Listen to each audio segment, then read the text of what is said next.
Muy bien, continuamos con neoplasias no asociadas al VIH. Invitamos al doctor Leonardo Arévalo, médico de la Universidad Nacional de Colombia, especialista en epidemiología de la Universidad del Rosario, magíster en salud sexual y reproductiva de la Universidad del Bosque y médico experto de VIH de la Universidad Rey Juan Carlos de España. Bienvenido, Leonardo.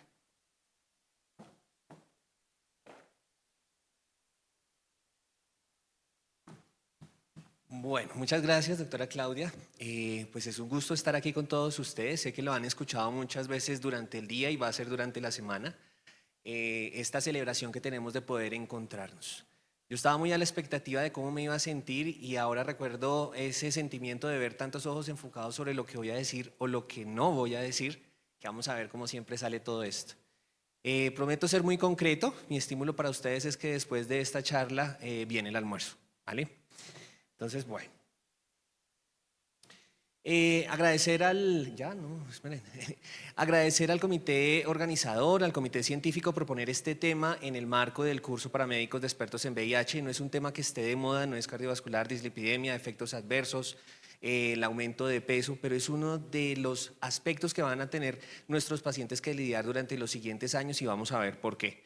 Mi objetivo para el día de hoy va a estar en estos 5 pilares, conocer cuáles son los comportamientos tanto en epidemiología de la población como en las variables clínicas, vamos a ver más adelante, la importancia que tiene la neoplasia no asociada a SIDA en los pacientes, sobre todo con el aumento de la expectativa de vida, en los pacientes que reciben TAR, a los que tenemos controlados y que vamos a encontrar esta patología. Evaluar los factores de riesgo con cada patología en particular, con cada neoplasia. Vamos a comparar o vamos a hacer un pequeño espacio entre lo que es la población general, la incidencia que tienen en neoplasias y cómo se ve en los pacientes con VIH que tienen tratamiento o no tienen tratamiento. Vamos a mirar diferentes comportamientos también en lo que es el nadir de los CD4, los CD4 puntuales si están muy bajos o el comportamiento de esos CD4 en fracaso inmunológico. Bueno, entonces debo decir que las neoplasias no asociadas a SIDA tienen una etiología multifactorial. Quiero que tengamos estas 3 estructuras de todo lo que va a ser nuestra charla sobre el papel que va a tener la inmunodepresión, la coinfección con virus oncogénicos y ya vamos a ver qué tan importante es en nuestra consulta el saber reconocer estas infecciones y la prolongación de la vida, obviamente el aumento de la esperanza de vida por el tratamiento antirretroviral. Todos los tumores no asociados a VIH son difíciles de diagnosticar, sobre todo por el diferente comportamiento que tiene desde el inicio con los diagnósticos diferenciales que logramos tener en la consulta. Bueno. Los tratamientos no van a diferir nunca del tratamiento de las personas en la población general. Sin embargo, sí puede ser más difícil, tanto dado por el diagnóstico tardío, en las interacciones de los medicamentos, pues todos siempre tenemos nuestra tablita sobre qué medicamento antineoplásico está utilizando el paciente y cuáles tenemos en esquema para el paciente y qué comorbilidades asociadas hay. Nuestra principal sospecha es que estas neoplasias se pueden llegar a presentar no solo en las que ya reconocemos en las patologías asociadas a VIH, a SIDA, sino que vamos a ver ya cómo es que precisamente las que catalogamos como no asociadas sí se están viendo en una mayor tasa de incidencia para los últimos años. Bueno, muy bien.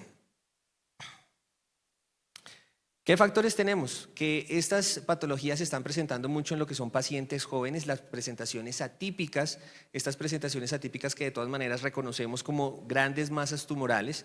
Lo primero que sospechamos es, este paciente está en qué estadio, estadio 3, una masa tumoral que es un linfoma. ¿Sí? Siempre lo pensamos ahora. Vamos a empezar a ver qué tipo de características debemos tener para saber reconocer y actuar a tiempo. Como ya les dije, las interacciones medicamentosas y las comorbilidades asociadas. Bueno, en primera instancia quiero que veamos cuál es el papel que juega tanto el VIH como el tratamiento antirretroviral. Ustedes están viendo en el recuadro un esquema básico de nuestra primera parte de la charla en la cual vemos que la infección por el VIH va a generar una alteración tanto cuantitativa como cualitativa de los linfocitos CD4, que va a haber una inmunosupresión, ustedes ya lo saben, una inmunosupresión severa o mantenida en estos pacientes cuando debutan, dependiendo del diagnóstico tardío, y el estímulo que va a tener por ser una infección crónica en los linfocitos B. Cuando hablamos de esta inmunosupresión, entonces también tenemos que ver los diferentes papeles que juegan, tanto la expresión de genes oncogénicos, que ya vamos a ver cuáles, y esto pues sé que muchas veces comienza a ser un tema del aspecto molecular, de los diferentes tipos de virus, y muchas veces no los retenemos para lo que es la consulta, pero sí tenemos que reconocerlos. Y la infección por esos virus oncogénicos que vamos a mirar más adelante cuáles son, vamos a enlistarlos y mirarlos la asociación con cada uno de los tumores. Entonces, ¿cuáles están? El virus papiloma humano, el virus de Epstein-Barr, el virus de hepatitis B y C y el herpes virus tipo 8. Esto solo para recordar y que tengamos presente de qué estamos hablando. Entonces estamos hablando del diagrama en la columna a la derecha, créanme, a la derecha, en las cuales esas neoplasias no asociadas al VIH están diferenciadas, solo las características son el linfoma de Hodgkin, que está muchas veces asociado al virus Epstein-Barr, el hepatocarcinoma, a los virus de hepatitis C y B, al carcinoma del canal anal, que es el virus papiloma humano, tan presente en nuestra consulta, y el carcinoma de pulmón, que este no está asociado a virus. Los que siempre vamos a recordar en pacientes con inmunosupresión y estadio 3, el sarcoma de Kaposi, linfoma no Hodgkin, carcinoma de cervix, esos no los vamos a tener en cuenta, pero entonces, como recordando el tema un poco sobre de quiénes vamos a hablar. Esto es lo que hace el tratamiento antirretroviral, pues todos decimos, pues ¿qué es lo que hace? Una supresión virológica, un aumento de los CD4 y digamos que recuperamos al paciente. Tener muy en cuenta lo que es el fracaso inmunológico y cómo esa disminución de la carga viral y el aumento de los CD4 que aumenta la expectativa de vida nos va a hacer ver patologías que están precisamente asociadas o que se reflejan en años igual que la población general. Entonces hay una mayor exposición a carcinógenos ambientales, y esto pues dentro de la teoría de las neoplasias, el surgimiento, la posibilidad de aparición de mutaciones genéticas, como vuelvo a decir, mire que ya lo he nombrado 4 veces, los virus oncogénicos y los hábitos de vida poco saludables. Bueno, muy bien. Entonces, esta inmunovigilancia que les hablo de la parte molecular, ustedes la ven a la derecha, es un esquema en el cual se observa cómo los linfocitos B están al tanto de todo lo que es la inmunovigilancia con respecto a la aparición de células nuevas o en alguna fase de proliferación anormal. Lo que hace o lo que se presenta en el VIH, en el descenso de los linfocitos CD4, es una alteración precisamente de esa inmunidad antitumoral, la expresión de los genes oncogénicos en las mutaciones y una sobreinfección por los virus con capacidad oncogénica. Ese estímulo persistente, mire que cambiamos de un descenso de los linfocitos CD4 en la infección que no está controlada a un aumento, a un estímulo persistente de los linfocitos B, va a producir esa inmunodeficiencia que muchas veces no se habla del número sino de la calidad de la respuesta de los linfocitos, la activación crónica e inflamación. Todos ya tenemos también ese tema como muy a voz populi, que es la inflamación crónica en el endotelio y cuáles son los diferentes efectos como el efecto cardiovascular. Esa disfunción inmune que se presenta en lo que les hablaba de las características cualitativas de los linfocitos y la senescencia que hemos hablado muchas veces. Entonces, aquí vemos el cambio en los comportamientos. Antes hablábamos de neoplasias para referirnos a las neoplasias asociadas a SIDA, pero ahorita con una carga viral indetectable, con unos linfocitos CD4 superiores a 500, incluso pues, que se ve cuando también empezamos o con las medidas que hemos tomado con el inicio del tratamiento antirretroviral, tan pronto se hace el diagnóstico y el uso del TAR, cómo ha disminuido esta casuística comparado a la inmunodeficiencia que se produce como un factor patogénico y asociado al desarrollo precisamente de esas neoplasias no asociadas. Bueno, esto les quería traer precisamente, es el diagrama de lo que es la inmunovigilancia, cómo las células nos protegen ante la aparición de nuevas fases de proliferación anormales. Lo que vemos en el diagrama es la fase de eliminación. Digamos, todas las blancas son células normales y va cambiando la coloración hasta el tipo rojo. Es solo un diagrama para que nos hagamos idea de lo que hablo cuando son los factores oncogénicos. Hay una etapa de eliminación precisamente de esa inmunología del cáncer, hay una parte de equilibrio en la cual ahí ven que prolifera la parte sana. Un ejemplo característico es cuando encontramos los ascus en las citologías y lo que ya llamamos el escape, que es cuando hay la proliferación tumoral. Esto para decirles que la protección que tenemos contra las fases de proliferación está dada por tres palabras clave: la inmunidad innata, la inmunidad adaptativa y el reconocer y destruir esas células. Pero ¿qué sucede cuando los linfocitos CD4 van disminuyendo? Hay una inmunodepresión, como ustedes ven en el gráfico, trastornos de inmunodeficiencia, digamos que un modelo que podemos fácilmente comparar a lo que es la parte del VIH y la inmunosupresión son los pacientes con trasplante de órganos a los que obligatoriamente hemos disminuido su respuesta inmune para que no reconozcan el órgano, y que en esta estimulación hay una activación, nuevamente las palabras clave, un crónico y la parte de inflamación, y que eso va a generar unos radicales de oxígeno y nitrógeno genotóxicos que van a ser los que van a comenzar posiblemente la diferenciación anormal de las células en los diferentes tejidos. Ahora sí, ya hablando de esa primera parte de por qué es tan importante mantener a nuestros pacientes estables con el recuento de linfocitos, pararle, digamos que mucha más atención a lo que es el fracaso inmunológico en la heterogenia de los tumores, pues veamos qué es lo que sucede cuando comparamos esta aparición de los tumores con la población general. Por tiempo no me voy a poner a decirles de quién es cada estudio. La mayoría son metaanálisis. Estos primeros que coloco en las diapositivas son de los años cuando comenzaba ya el control con la terapia antirretroviral, 2002, 2003, y después hay metaanálisis de 2015. ¿Qué es lo que quiero que vean o que quiero llamarles la atención? Que los pacientes con SIDA tienen 3.7 veces más riesgo de presentar diferentes neoplasias no asociadas a VIH que la población general, y que las personas que no tienen SIDA pero pues tienen la infección es de 1.2. Bueno, este otro metaanálisis sí nos habla de lo que es el modelo que les comenté en los pacientes con trasplante de órganos, donde el riesgo de cáncer fue muy similar. Ambas poblaciones exhibieron tasas de incidencia para todos los tipos de cáncer, los que ven ahí enlistados. Eso. Y pues recordarles cuál es el estado de precisamente de esos pacientes en trasplante, donde ya hay una inmunosupresión obligada, pero que hay muchas controversias con respecto a la aparición de las neoplasias no asociadas y los CD4. Digamos que esta es la diferencia entre estos dos modelos, y más que es una controversia que vamos a ver más adelante. Básicamente consiste en si los CD4 en bajos niveles generan la misma cantidad o la misma incidencia, tienen la misma incidencia de pacientes que tienen CD4 por encima de 500. Bueno, aquí algo que les había comentado muchas veces, los virus con capacidad oncogénica. Vamos a ver las diferentes clasificaciones que se están haciendo últimamente. Entonces, cuando hablamos de asociaciones de virus, entonces hablamos del herpes tipo 8, asociado con lo que es sarcoma de Kaposi, con linfomas primarios de cavidades y con la enfermedad de Castleman. El de CIB con hepatocarcinoma, y el de Epstein-Barr con el linfoma no Hodgkin y el linfoma Hodgkin. Bueno, digamos que esta parte del comportamiento lo vamos a pasar. En el virus de papiloma humano, los patógenos principales son el 16 y el 18, que aumentan lo que es el desarrollo de cáncer de cervix, el carcinoma de canal anal. Quiero que lo vean porque comienza a haber, digamos, una tendencia a no clasificar los pacientes como neoplasias asociadas a VIH y no asociadas, sino las generadas o las asociadas a las infecciones.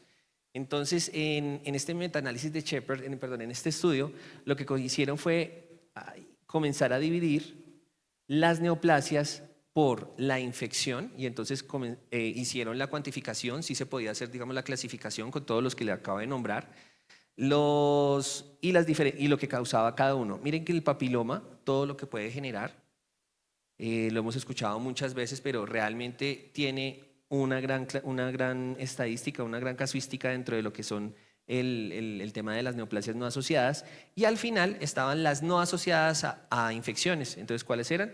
La de cáncer pulmonar, de próstata, de colon, el de mama y algunos otros. Entonces comienza a haber esa tendencia a que no tengamos que ver en asociado o no asociado a SIDA, ya que pues hemos controlado y tenemos mucha tendencia, o es uno de nuestros indicadores el no tener diagnósticos tardíos. Se supondría que debería disminuir el tumor, pero pues vemos que no va a pasar. Bueno, vamos a obviar estos. Es lo que quería presentarles en precisamente esa clasificación, es cómo se comportan los CD4. Aquí lo que tenemos es arriba las neoplasias no asociadas a infección y abajo las asociadas a infección. Tenemos dos factores, los CD4, el recuento de CD4 y el fumar, pues ya lo conocemos como un factor principal. Entonces veamos cómo se comportan en ambos. Para las edades menores de 50 años y mayores de 50 años, veamos que los CD4 menores de 200 se comportan igual, pero para las mayores de 200 años no. Hay mayores incidencias o riesgos relativos en presentar cuando se tienen unos CD4 menores de 200. Esto para los pacientes con neoplasias asociadas a infecciones. Y aquí lo que estamos viendo es el de tabaco y miren cómo también se comporta, digamos que es un factor de riesgo que se presenta en ambos, en ambos estadios de neoplasias asociadas y no asociadas. Bueno, entonces esto era lo que les mencionaba. Lo que se está tratando de distinguir ahora es si es un riesgo que los CD4 en este momento, en el caso puntual de la consulta, están bajos o tiene una evolución crónica de unos CD4 muy bajos. ¿Qué se ha visto? Pues hay diferentes estudios. Lo que quiero mostrarles es la controversia, cómo pueden aparecer dentro de lo que les coloco aquí como 5 estudios, de los cuales 3 dicen que los CD4 sí son importantes cuando llevan una evolución de CD4 disminuida durante 2 años de seguimiento, es decir, un fracaso inmunológico. Entonces miren que en este dice que hay una exposición prolongada a un recuento de células CD4 inferior a 200 células se ha asociado de una forma independiente con un mayor riesgo de las neoplasias no asociadas. En este otro sí se vio una asociación entre los CD4 menores con el sarcoma de Kaposi, ya lo esperábamos, con el linfoma no-Hodgkin, pero también en cánceres de pulmón, hígado y cuello uterino, que no están asociados, comparado a los pacientes con estratos en CD4 mayores de 200, 350 y 500, que ustedes saben que son los clásicos en los que hemos puesto los límites cuando se iniciaba o no se iniciaba tratamiento. Y miren que Guy Pet habla que la exposición prolongada a los CD4 menores a 200 fue el mejor predictor de riesgo de padecer cáncer anal. Este otro de Marín habla que igual, que no, bueno, este es el primero en el que no se encuentra una relación. En Morford habla de que son los CD4 actuales los más importantes y no la asociación. Y en este que pues sí hay una asociación, pero cuando incluso son menores de 500. En el grupo BICOL, un grupo de colaboración científica que está en Colombia, representado en todas las ciudades, en nuestros últimos estimaciones de los pacientes que tenemos en vigilancia de las variables clínicas, había 23.953 pacientes, en los cuales investigamos cuántos pacientes podían presentar bajo la mirada retrospectiva de quienes presentaban neoplasias en general, y encontramos que de esas 23.000 personas, 650 personas tenían el diagnóstico de neoplasias. Quiero llamar la atención, bueno, como siempre, una mayor presentación en lo que son los hombres, pues precisamente por el comportamiento epidemiológico, que el 71% de estas neoplasias eran definitorias de SIDA y un 28.9% no definitorias de SIDA. Quiero que vean este comportamiento con respecto a los últimos quinquenios. Este estudio estuvo hasta el 2018, por eso ven que el último lapso es de 2 años, en los cuales va aumentando. En azul vemos las neoplasias no asociadas a VIH, cómo van aumentando y cómo comienza a disminuir esa brecha en la casuística. Miren que al final, en el 2018, después de que eran 163 neoplasias asociadas a SIDA versus 57, ya se encuentran 134 versus 106. Vemos cómo va aumentando. En este está la distribución en pacientes que ya tienen el tratamiento, es decir, un paciente controlado con un tratamiento antirretroviral adecuado, una supresión virológica, cómo sigue aumentando lo que son las neoplasias no asociadas a SIDA. Bueno, hay algunas diferencias que quería mostrarles en cuestión a dónde aparecen.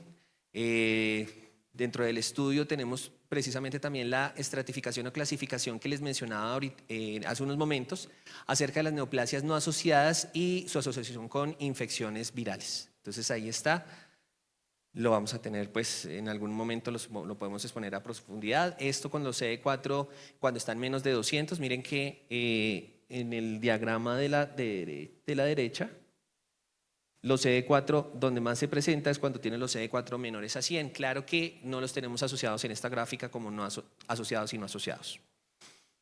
Para este momento tengo que decirles que las neoplasias no asociadas a SIDA representan una causa importante de mortalidad con respecto al aumento de la esperanza de vida. Antes de la era PRETAR teníamos un 10%, representaban de las muertes, y después se puede contabilizar en un 30%, lo que equivale a un 1.1-1.8 pacientes por 1000 pacientes año. Sé que esto lo hablaron esta mañana sobre la mortalidad en la cuenta de alto costo. Quería llamarles la atención sobre la caracterización con respecto a mortalidad, donde se reportaron 2.112 muertes y de estos el 30% fueron por SIDA, y este es el que nos interesa, el 30.63, algo muy, muy similar a SIDA, representa la enfermedad no definitoria de SIDA.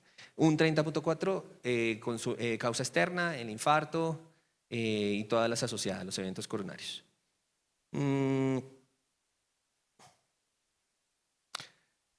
en esta cuenta de alto costo también tenemos que ser claros en que aquí también están todos los pacientes que fallecieron a causas de COVID.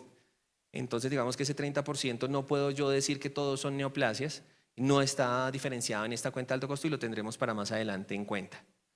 Dentro de las causas de mortalidad en los últimos años, miren cómo las neoplasias de SIDA del 2005 al 2011 van en aumento, cómo por año de seguimiento también aumentan. Las neoplasias no asociadas son estas y las asociadas a VIH cómo van cambiando, y esto tiene que ver con el inicio del tratamiento antirretroviral. La supervivencia también es mayor en este momento con las neoplasias asociadas, ya que estás controlando al paciente con una supresión virológica, un aumento de CD4, pero lo que no se ve con una mejor supervivencia de los pacientes con neoplasias no asociadas. Un tema importante, sí, porque estamos viendo cómo en la mortalidad, en un desenlace primario, tenemos una gran consecuencia al que no controlemos a esos pacientes o que les hagamos diagnósticos tardíos. Bueno, vamos aquí a adelantar un poquito. En verde, este estudio lo que hicieron fue mirar la mortalidad en los países desarrollados, subdesarrollados y en el subsahara. En el verde están las muertes generadas por las neoplasias no asociadas a SIDA. Y miren cómo en los países desarrollados puede llegar a representar grandes lapsos, mientras que en los países desarrollados en todos es constante.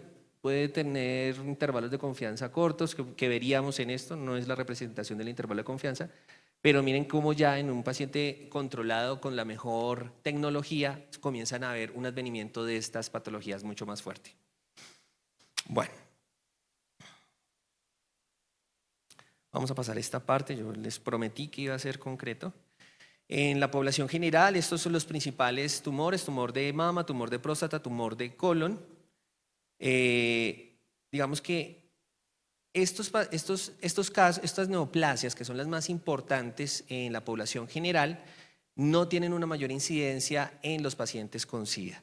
El comportamiento evolutivo es similar, eso sí tenemos que diferenciar en el cáncer de mama, que llega a ser menos frecuente en lo que se ha visto en los estudios y estimaciones en los pacientes que tienen VIH, en las pacientes. Las neoplasias no asociadas a SIDA más frecuentes son el linfoma de Hodgkin, el cáncer de pulmón, el carcinoma hepatocelular, el cáncer de canal anal. Ustedes ya me lograron diferenciar que unos son por virus y el otro por el tabaco. Y lo que tenía a continuación era la exposición de cada uno de ellos en los diferentes tipos de cánceres. El de cáncer de pulmón como uno de los más frecuentes en pacientes. Doctora Claudia, yo sé que no ha sonado la chicharra, pero me preocupa el tiempo, ¿no? Yo creo que son 5 o 10 minutos. Lo sé. Vamos a hacerlo pronto. Entonces, este cáncer de pulmón como uno de los más frecuentes, al final estará mi correo, yo les puedo compartir toda esta información sobre cada uno de ellos. Importante que la media del diagnóstico de estos pacientes por lo general es 15 años antes de lo que es en la población general. Para el cáncer de colon, ya habíamos visto que estaba muy asociado con lo que es el virus de papiloma humano.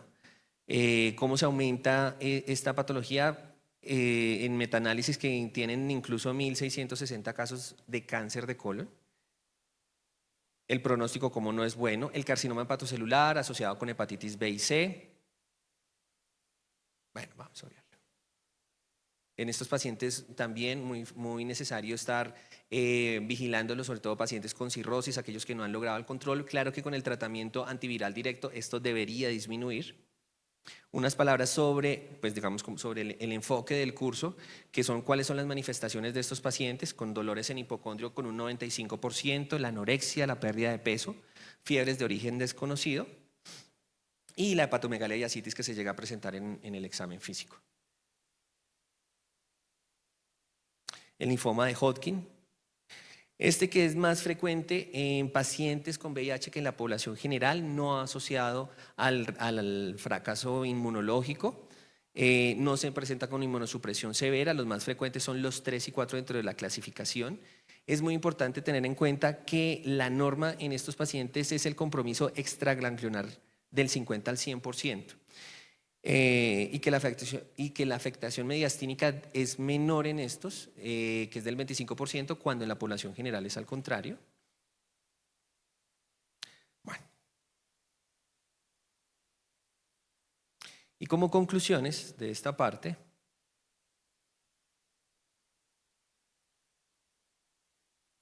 ya les dije, la principal conclusión del cáncer de mama es que es menor en pacientes con VIH, lo cual no implica que nos vayamos a descuidar en lo que es el tamizaje. Dentro de lo más importante que tenemos que tener nosotros en cuenta dentro de nuestra consulta es la prevención. Entonces, prevención que ya conocemos, que son las citologías, la citología vaginal, la citología cervical, la mamografía, el tratar de hacer desistir al paciente del consumo de tabaco, en pacientes con antecedentes de cáncer de colon, cómo podría hacer los estudios, a qué años comenzar a hacer las colonoscopias. Digamos que se le da mucha importancia a lo que es prevenible y a lo que no, tres estándares que tenemos que tener. El tratamiento como tal de la propia neoplasia, haciendo las remisiones necesarias y en el momento oportuno, que no se nos queden por ahí colados en lo que es el sistema de salud. El uso de TAR más precoz en un diagnóstico oportuno y la profilaxis y tratamiento de las condiciones asociadas. Sigue la controversia sobre si son los CD4 bajos, el fracaso inmunológico o los puntuales cuando los pacientes en algún momento suspenden el tratamiento, los que nos van a llevar a un aumento de lo que es la proliferación anormal de tejidos. Como se pueden ver otros factores inflamatorios, también tan de boga y de tanto estudio, como la interleuquina 6, el dímero D, y la posibilidad a largo plazo de tener esta inflamación crónica en los pacientes controlados y cómo tenemos que estar ya generando la consulta integral que siempre hemos mencionado. Esto hace parte de esa consulta integral. No es solo la transcripción del medicamento, no es solo verificar 2 exámenes, sino estar pendiente tanto del riesgo cardiovascular que puede aumentar, como lo conocemos ya, pero también la aparición de estas neoplasias que en pacientes de 40 a 50 años en tratamientos antirretrovirales, en 10, 7 años, pues va a ser de un gran peso en lo que es la enfermedad. Bueno, muchas gracias a ustedes. Espero disfruten este Asimbir y tengamos mucho conocimiento que podamos extraer y llevar a nuestras diferentes consultas para mejoría de nuestros pacientes. Muchas gracias.